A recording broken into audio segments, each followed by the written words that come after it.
porque Jesús es nuestro Salvador, porque Él es nuestro Redentor. En María Evangelizadora Radio nos complacemos en presentar Crece en tu Fe, con nuestro hermano Américo Tejada.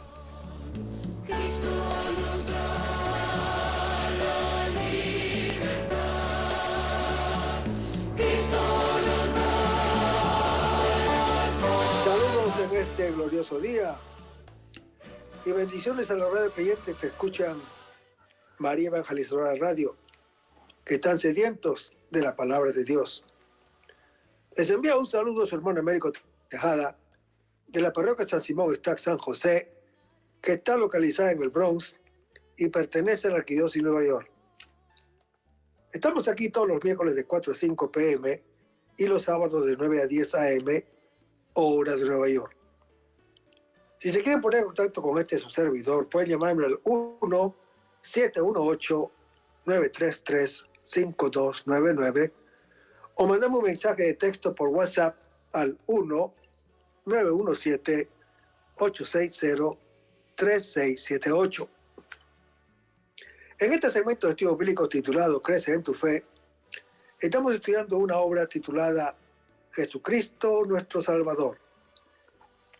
La Iglesia Católica explica cuál es el proyecto de Dios para el hombre, cuando dice: Dios infinitamente perfecto y bienaventurado en sí mismo, en un designio de pura bondad, ha creado al hombre para hacerle partícipe de su vida bienaventurada.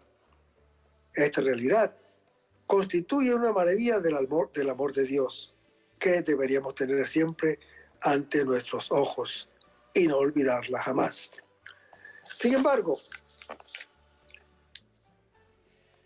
parece que este mundo tan secularizado y autosuficiente no espera ni confía alcanzar una vida feliz, plena y eterna, y parece tener miras más cortas y materiales. Conseguir el relativo bienestar que le puede proporcionar la ciencia, la técnica o el progreso humano.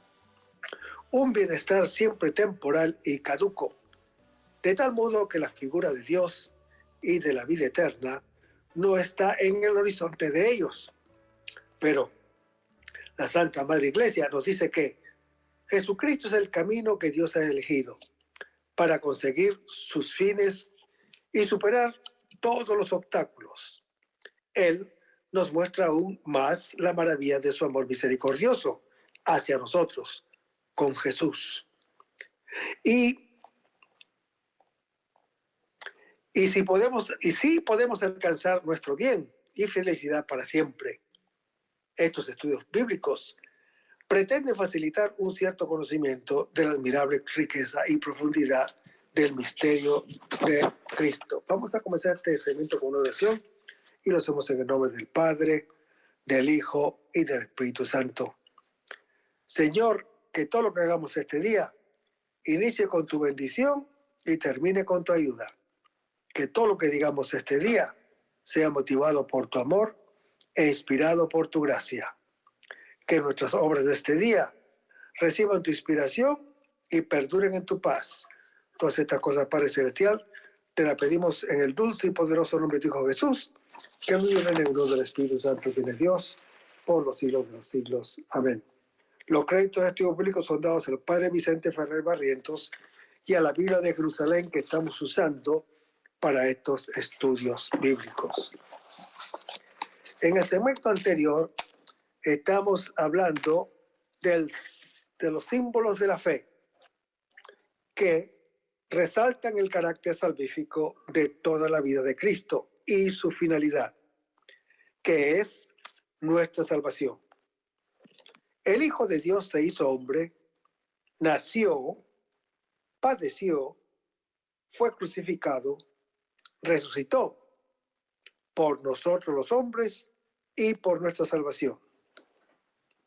En el período patrístico aparecen en el magisterio de la Iglesia expresiones como: Cristo murió para reparar la naturaleza perdida por Adán, o para sanar a todos los hombres del pecado original y sus consecuencias. A partir del siglo V, del siglo XV, aparece la noción de mérito aplicada a la obra redentora. Y el Concilio de Trento, que ocurrió en el siglo XVI, habla autoritariamente del mérito de Cristo, al que añade la satisfacción de nuestros pecados. En los siglos posteriores, no ha habido ningún progreso significativo en el magisterio eclesiástico y solo hay algunas referencias o enseñanzas ya expuestas por la Iglesia sobre el mérito y la satisfacción de Cristo, sin explicar apenas su contenido. Y el Catecismo de la Iglesia Católica recoge a la vez todas esas categorías mencionadas como redención, liberación, sacrificio, expiación, satisfacción, mérito, etcétera, etcétera, aunque da primacía a la imagen de sacrificio. Hermanos, el hecho de la ausencia de definiciones y la escasez de enseñanzas de la Iglesia, así como el carácter mistérico de la redención, explican la diversidad de planteamientos y opiniones que se han dado históricamente sobre la obra salvífica de Cristo. Al tratar de la obra de la salvación, los padres de la Iglesia emplearon las imágenes y la terminología del Nuevo Testamento, pero además fueron desarrollando diversas explicaciones de la obra de Cristo. Veamos solamente las líneas más generales. La divinización del hombre en los padres orientales. Hermanos, los padres griegos subrayan que Cristo ha venido a comunicarnos la semejanza con Dios que habíamos perdido con el pecado. Subrayan que el Verbo, con su misma encarnación, santifica todo lo que toca. El Verbo se desposó con nuestra naturaleza y con esa unión nos diviniza. En este sentido, San Atanasio y otros padres orientales emplean con gusto la imagen del intercambio. El Verbo se ha hecho partícipe de lo nuestro, de la humanidad, para hacernos partícipes de lo suyo, que es la divinidad. Los padres griegos se fijan sobre todo al aspecto descendente de la salvación, como don misericordioso y gratuito de Dios, que nos entrega a sí mismo o a su mismo Hijo y nos salva, aunque no dejan de señalar también el valor salvífico de la muerte y resurrección de Cristo. El sacrificio redentor en los padres occidentales. Hermanos, los padres latinos se fijan sobre todo al aspecto ascendente de la salvación. Es decir, hermano que me escuchas, en la obra realizada por Cristo como cabeza nuestra, en nombre de toda la humanidad, para ganarnos la salvación y reparar el pecado. San Ambrosio, San Agustín y otros padres occidentales subrayan especialmente que Cristo, como cabeza nuestra, ofrece a su Padre el sacrificio perfecto de su vida, que se consuma en su pasión y muerte para reparar nuestro pecado y reconciliarnos con Dios, aunque señalan también claramente que la redención es pura gracia. Acentúan más la acción de Cristo para reparar el pecado y obtenernos la reconciliación con Dios. A causa de la sublimidad y trascendencia de lo divino, la Sagrada Escritura y la tradición han usado imágenes y conceptos humanos que se aplican a Dios en razón de alguna semejanza. De lo contrario, no podríamos conocer ni decir nada acerca de Dios, que está por encima de todo y es distinto de lo que conocemos por medio de nuestro sentido. Así pues, hermano que me escuchas, la Sagrada Escritura y la tradición se sirven de ejemplos tomados de las relaciones humanas para ilustrar la obra salvadora.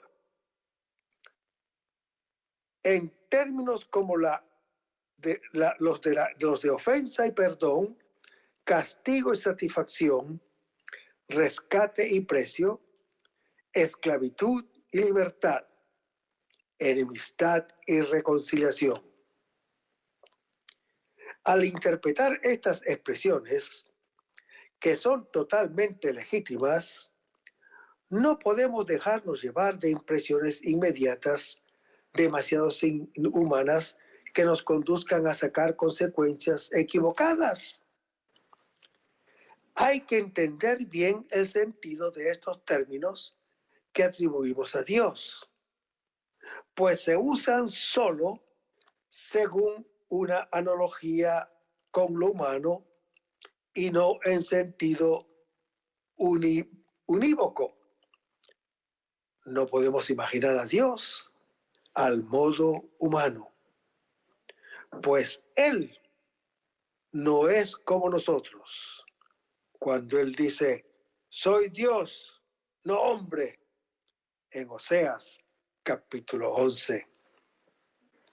Por ejemplo, los conceptos que encierran en sí mismos alguna imperfección no se atribuyen a Dios propiamente, sino solo en sentido figurado.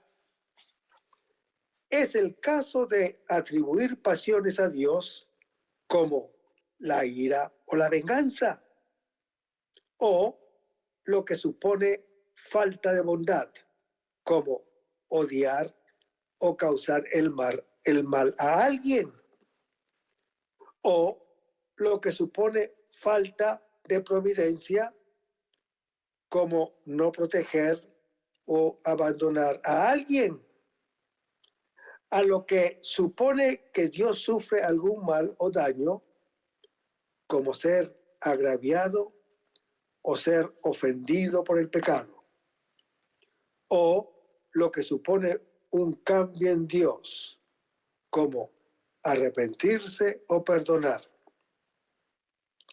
Concretamente, hermano que me escuchas, cuando el hombre por el pecado se aparta de Dios, se dice en sentido figurado que el Señor se ha airado o enemistado con el pecador por la ofensa recibida y que por eso lo castiga con la privación de su gracia, que es signo de su amor y su amistad. Y por el contrario, si Dios después concede su gracia al hombre y lo regenera espiritualmente, se dice que lo ha perdonado o se ha aplacado o que se ha reconciliado con él. Pero hemos de tener siempre presente que este tipo de expresiones no se emplean en un sentido propio, sino solo figurado. el pecado y la ofensa de Dios. Veamos qué es eso. El pecado es un acto desordenado de nuestra voluntad que se aparta de Dios. Sí, nos apartamos de Dios, que es nuestro bien, por un apego perverso a ciertos bienes, en un acto malo, un desorden que está en nosotros. Es amor de sí hasta el desprecio de Dios. Por tanto, hermano que me escuchas, cuando decimos figuradamente que es una ofensa a Dios, o rebelión contra Dios, o desprecio a Dios, significamos que el pecado es una acción nuestra contraria a lo que Dios quiere de nosotros y al amor a Dios. Significamos que el hombre prefiere su egoísmo a Dios, infinitamente bueno, y esto constituye como un menosprecio u ofensa a Él. Pero no significamos que es un mal inferido a Dios o que Él haya sufrido algún menoscabo o que se le haya causado algún daño o que haya disminuido su felicidad. La Iglesia Católica ha sostenido siempre y de modo solemne la inmutabilidad de Dios, que no puede cambiar, no puede disminuir ni sufrir. El mal producido por el pecado solo se da en la criatura que yerra y, sobre todo, se aparta de Dios, que es su bien. Así habla el Señor a su pueblo infiel. ¿Pero acaso me ofenden a mí? ¿No es más bien a ellos mismos para su vergüenza, como lo dice el profeta Jeremías en su profeta Jeremías en su capítulo 7? Y Jesús a Saulo perseguidor le dice: duras cosas es para ti dar cosas contra el aguijón, en Hechos capítulo 26. La reparación del pecado.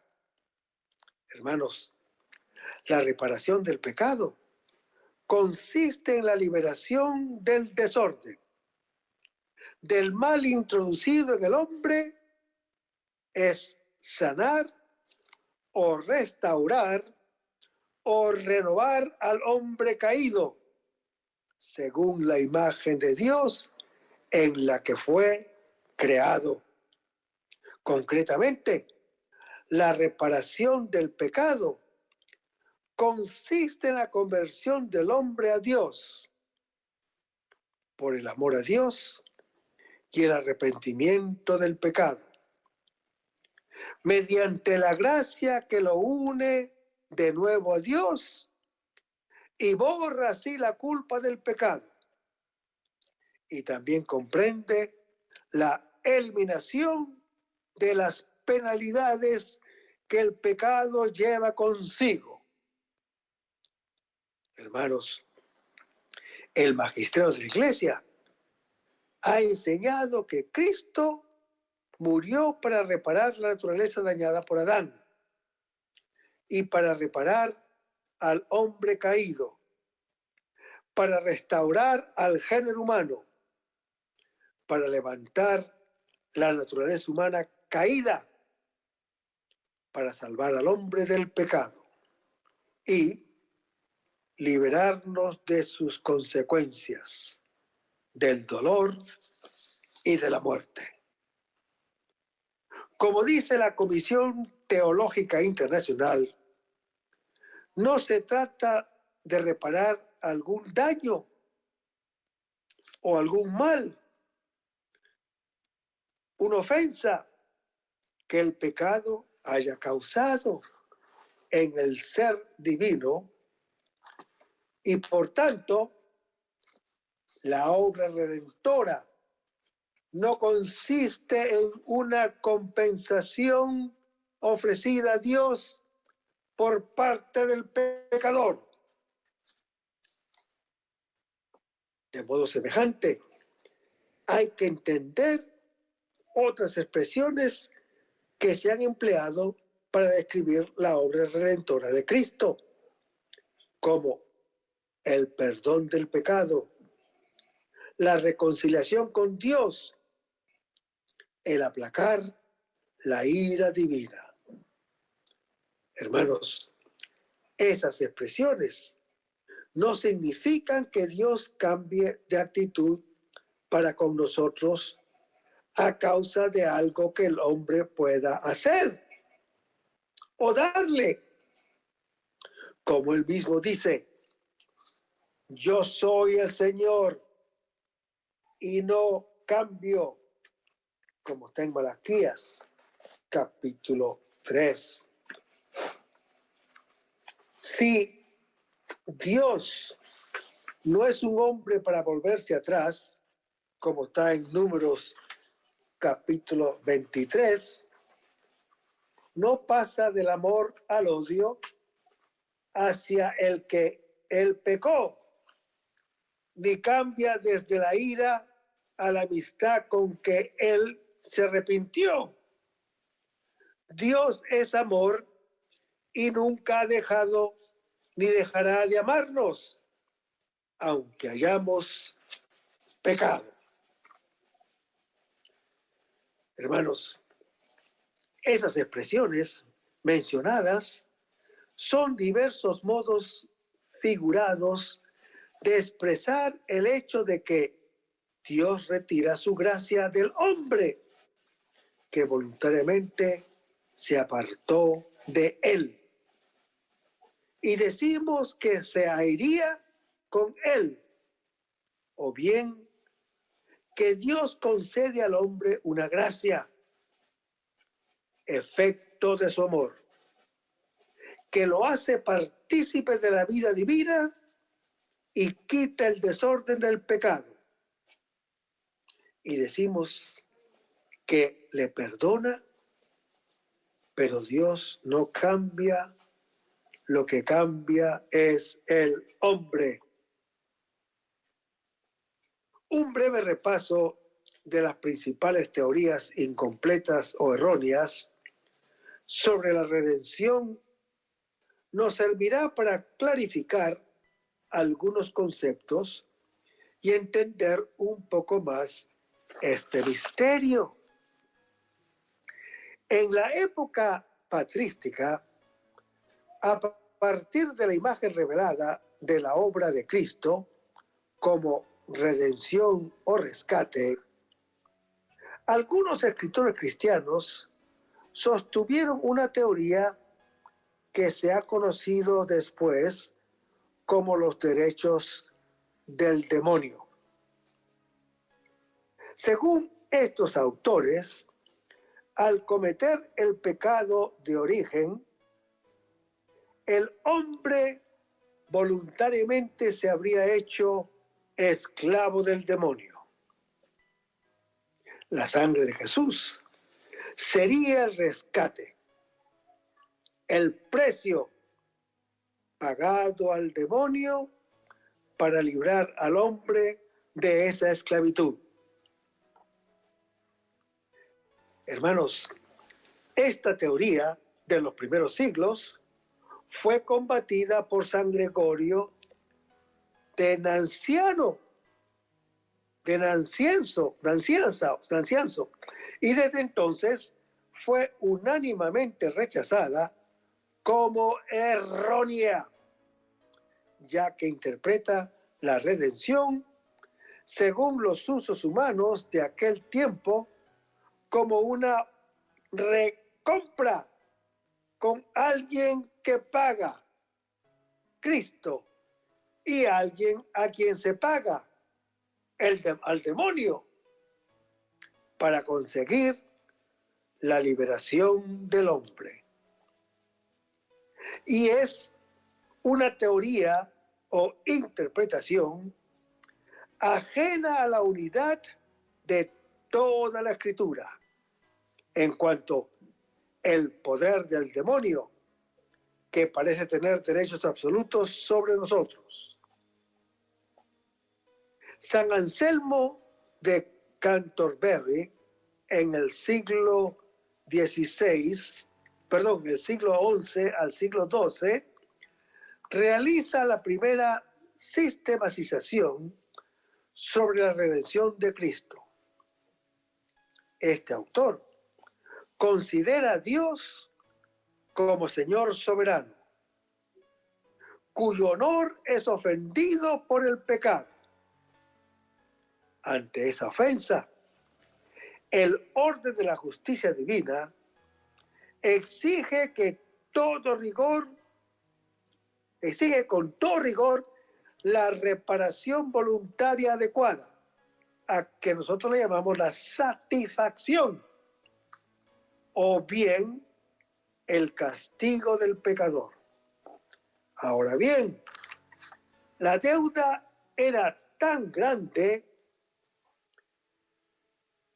infinita por ser Dios el ofendido, que no debiendo pagarla sino el hombre, y no pudiendo pagarla sino Dios, tenía que ser un hombre que a la vez fuera Dios quien satisfaciera el honor divino herido. Para eso, Dios mismo provee a la restauración del orden, quebrantando, dándonos a su Hijo para que, hecho hombre, pueda ofrecer esa satisfacción de valor infinito.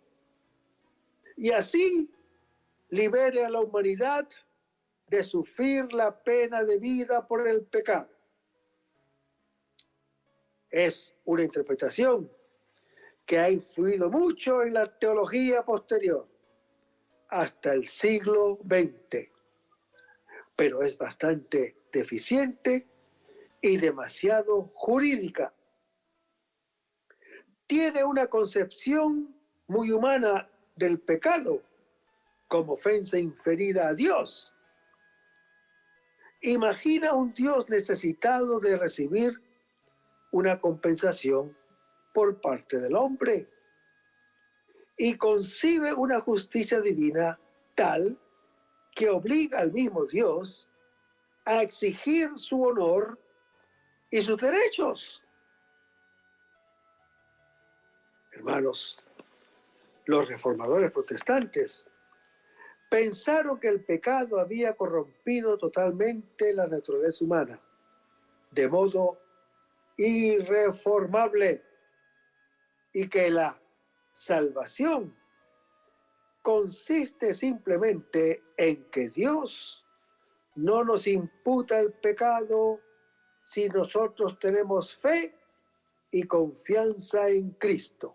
Es decir, hermano que me escuchas, el perdón del pecado no implicaría ningún cambio real en el pecador, sino que la salvación estaría en el cambio de consideración de Dios respecto a nosotros, de estar airado por el pecado.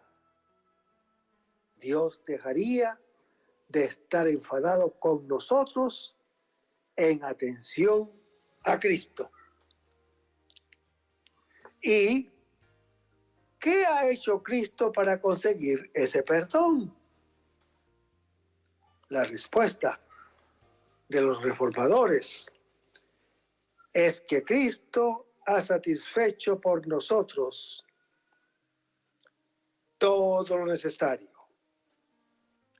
Los reformadores retomaron la teoría de la satisfacción, pero no distinguieron, como había hecho San Anselmo, entre las alternativas de satisfacción o castigo. Para Lutero, la satisfacción tiene lugar precisamente mediante un castigo. Los hombres, al pecar, hemos caído bajo la ira de Dios.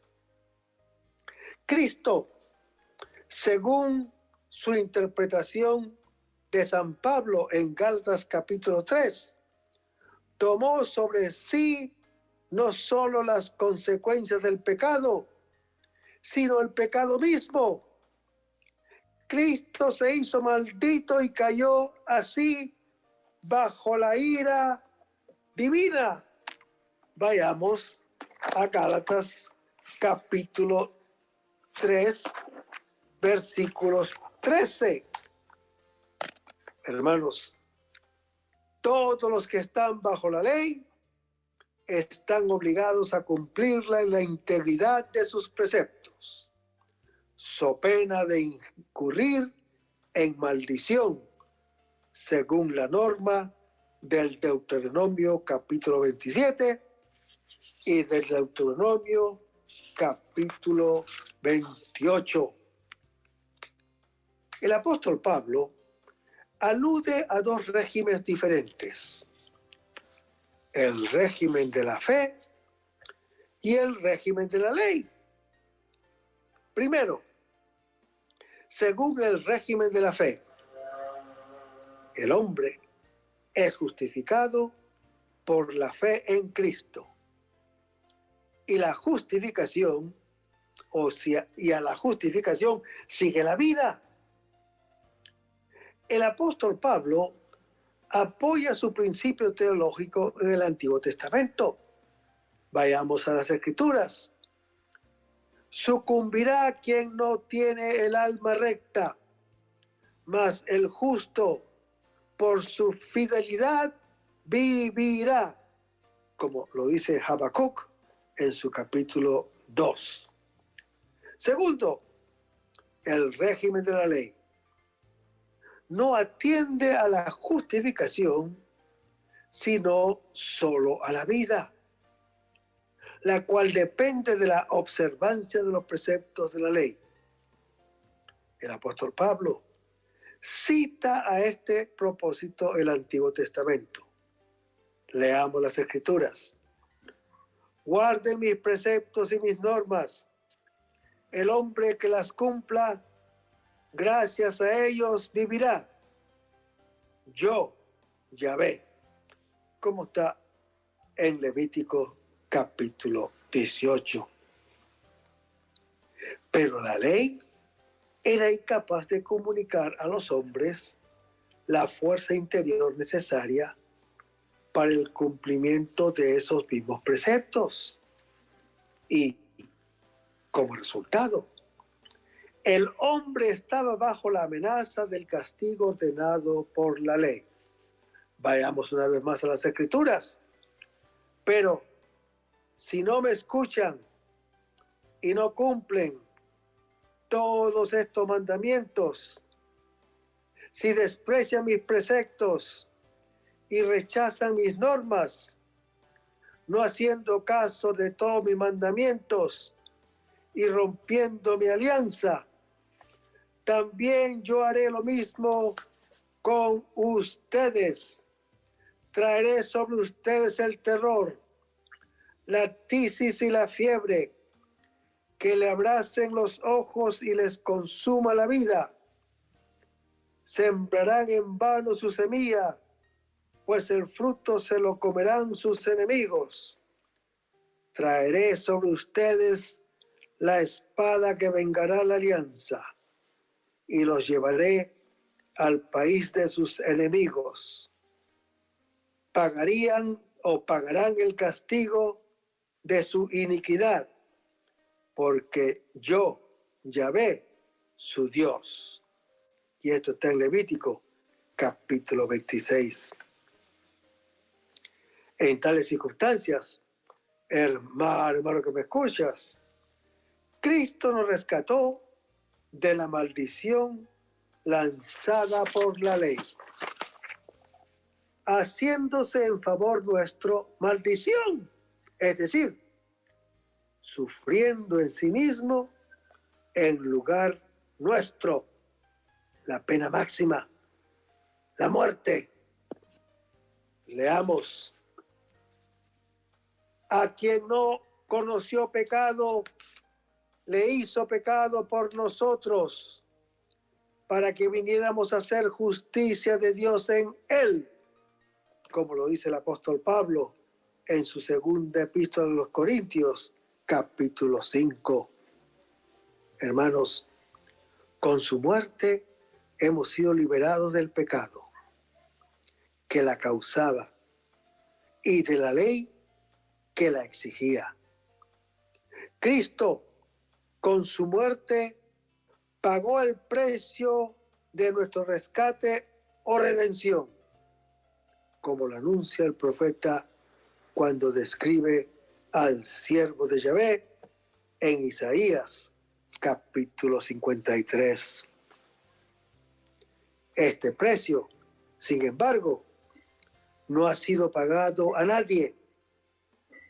En él se ha manifestado el amor de Dios hacia los pecadores y el amor de Cristo hacia sus hermanos.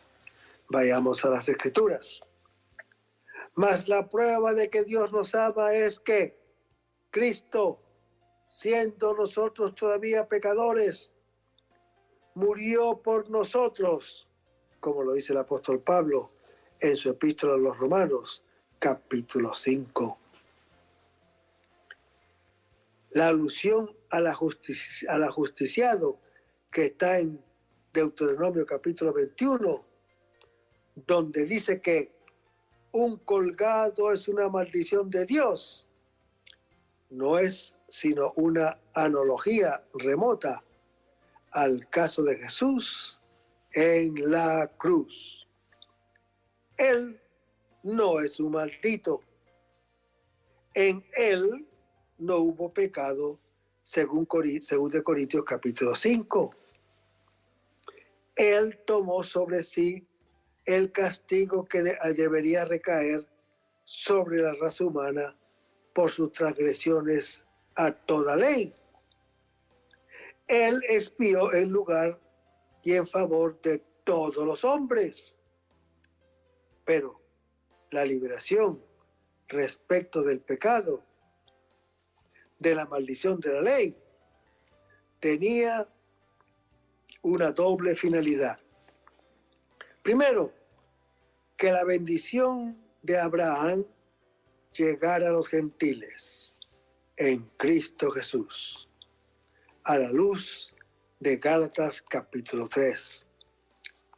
La bendición de Abraham consistía en la justificación de los gentiles por la fe, anunciada con anterioridad a Abraham en aquella promesa: en ti serán bendecidas todas las naciones, como está en Génesis capítulo 12. Hermanos, pero esta bendición vendría a los gentiles en Jesús Mesías, pues a través de él fue revelado el plan de Dios de salvar a todos los hombres, y por la fe en él entran ellos en la participación de esa bendición. Segundo, que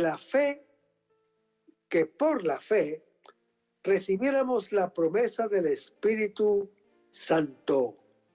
Cuando el apóstol Pablo dice, la promesa del Espíritu es una nimia, que equivale al Espíritu prometido. Leamos las Escrituras. Así pues, exaltado por la diestra de Dios, ha recibido del Padre el Espíritu Santo prometido y lo ha derramado. Esto es lo que ustedes ven y oyen, lo dice el apóstol Pablo en Hechos capítulo 2. Hermanos, la muerte en la cruz es el castigo infligido por Dios Padre a su Hijo en lugar nuestro. Muchos reformadores añaden que Jesús no solo murió como pecador, sino que también bajó al infierno y sufrió las penas de los condenados. De este modo, quedamos dispensados de todo castigo, porque Cristo ya ha pagado plenamente la deuda debida a Dios. Así pues, hermano que me escuchas, Cristo nos redime por medio de una sustitución penal. Toma nuestro lugar como reo y es castigado por Dios en lugar nuestro. Y con este castigo se aplaca la cólera divina.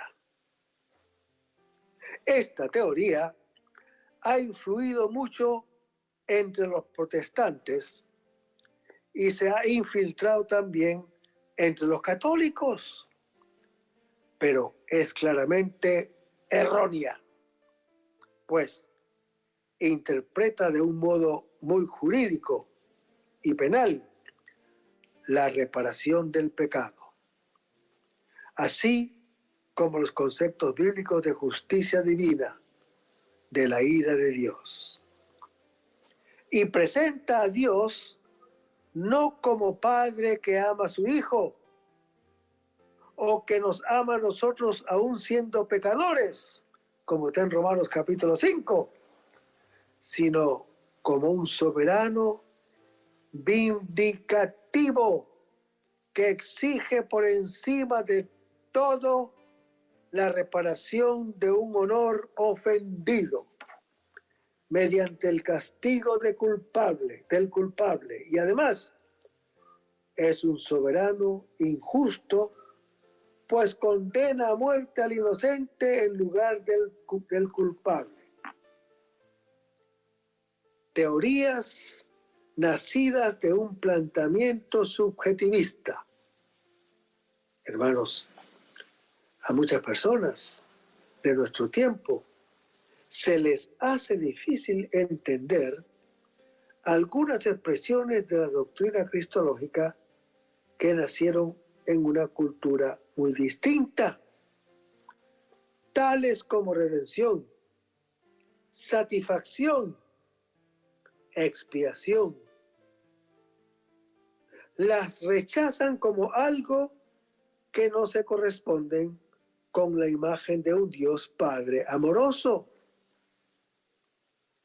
De este modo, han surgido otras teorías que proponen a Cristo como el Maestro y ejemplo de vida, que nos enseña principalmente una experiencia religiosa de dependencia de Dios, de intimidad y confianza filial en Él. Pero, según estas propuestas, el influjo de Jesús en los hombres es solo moral. De modo que la salvación no nos viene objetivamente de Él, sino que somos los hombres quienes nos redimimos autónomamente, siguiendo a Cristo. Así, ven su muerte simplemente como el símbolo supremo del esfuerzo de la humanidad para alcanzar la liberación del mal.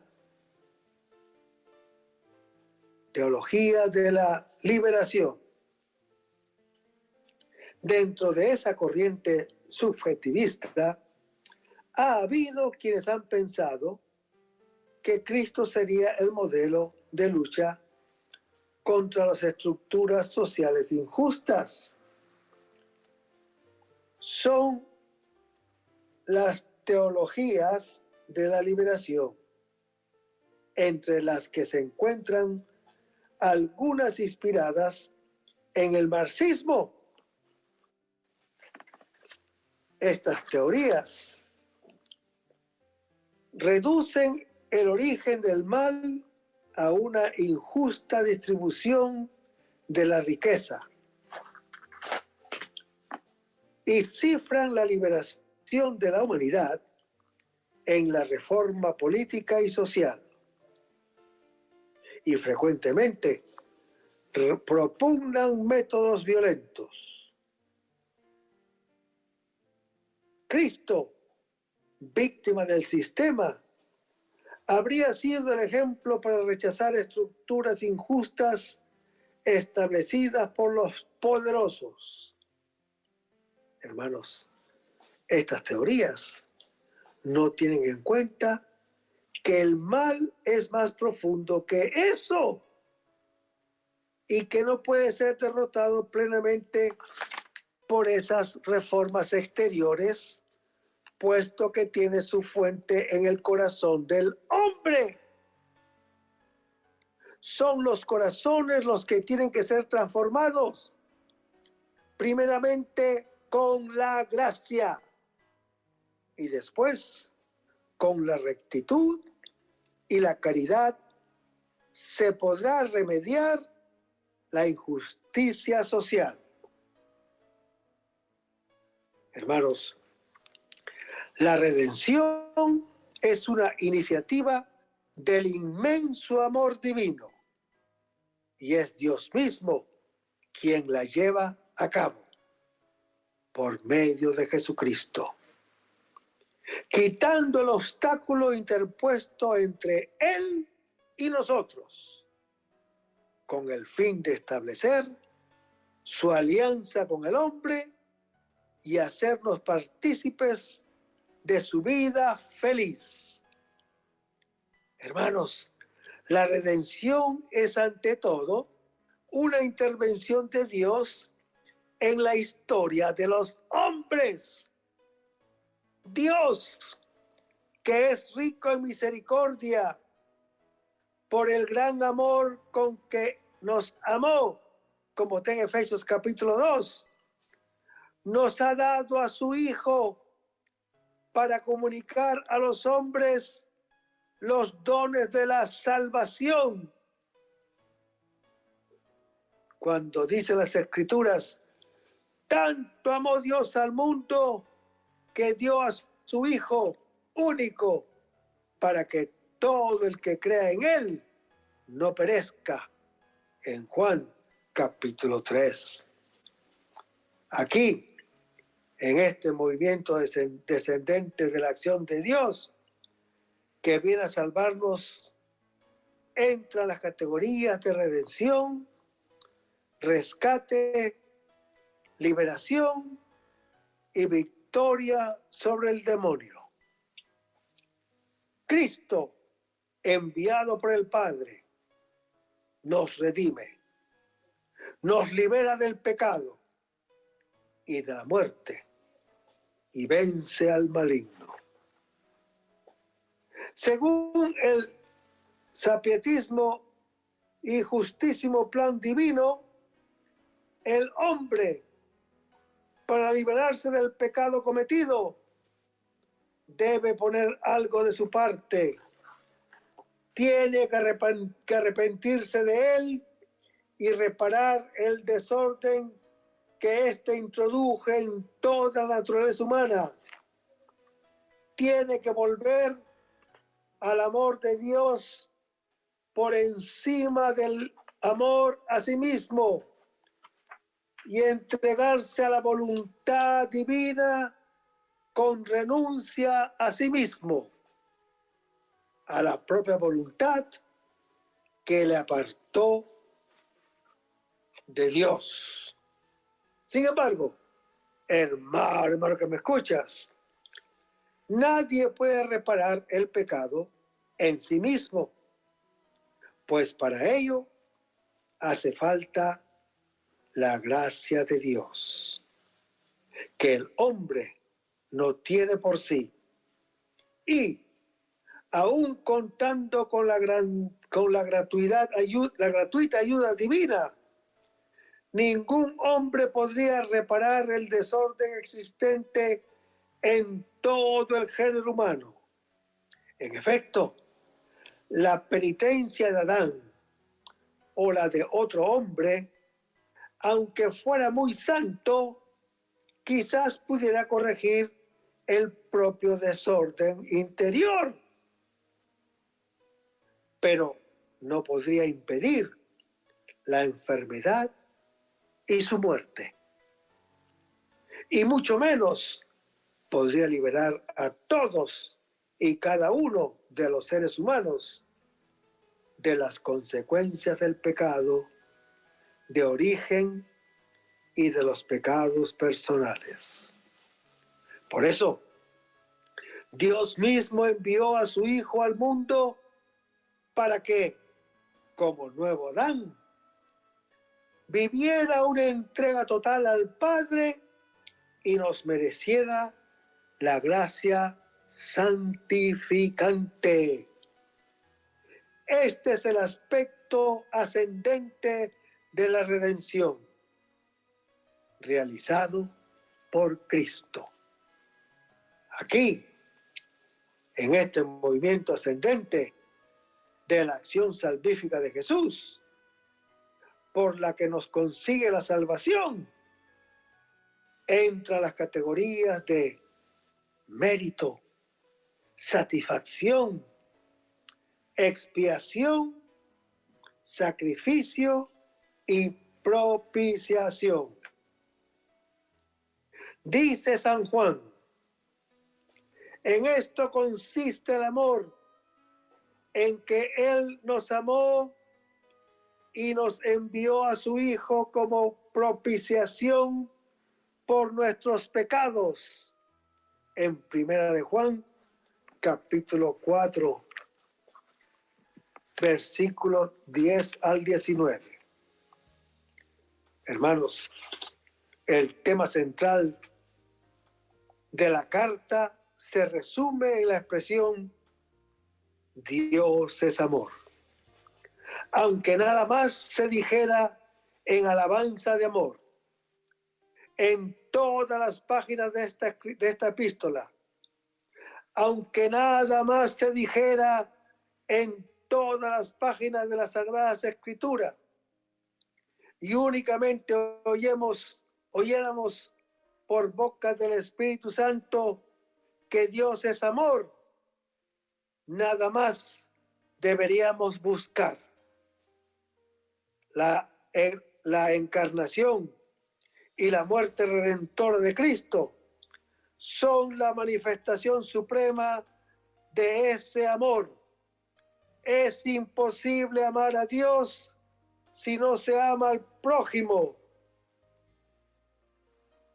No se entiende el amor de Dios si no lleva consigo el amor al prójimo. Quien no ama al prójimo, no ama a Dios. Hermanos, vamos a dejarlo así porque esto está preciosísimo. Manténgase en sintonía en el próximo segmento. Vamos a despedirnos con una oración y lo hacemos en el nombre del Padre, del Hijo y del Espíritu Santo. Señor Jesús, ayúdanos a conservar el fervor espiritual, la dulce y confortadora alegría de evangelizar, incluso cuando hay que sembrar entre lágrimas, como Juan el Bautista, como lo hicieron los apóstoles Pedro y Pablo y los otros apóstoles, y también esa gran multitud de evangelizadores que se han sucedido a lo largo de la historia de la Iglesia Católica, con un ímpetu interior que nada ni nadie sea capaz de extinguir.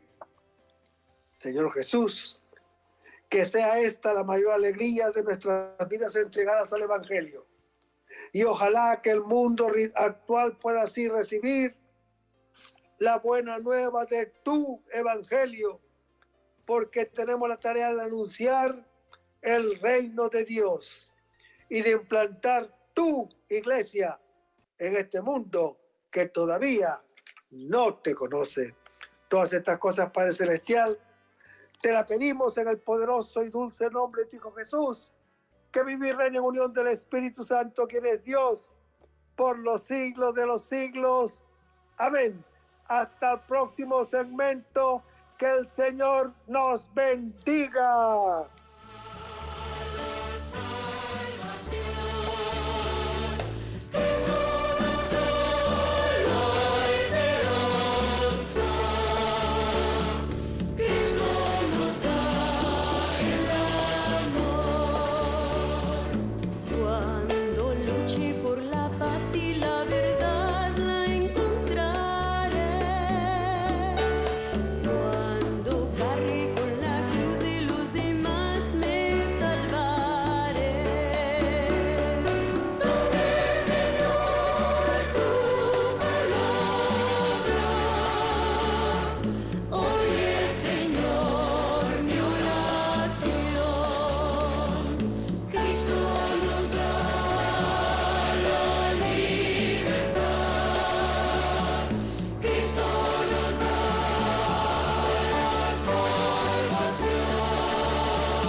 María Evangelizadora Radio, una emisora 100% católica y llega a ti como un pedacito de cielo en tu hogar.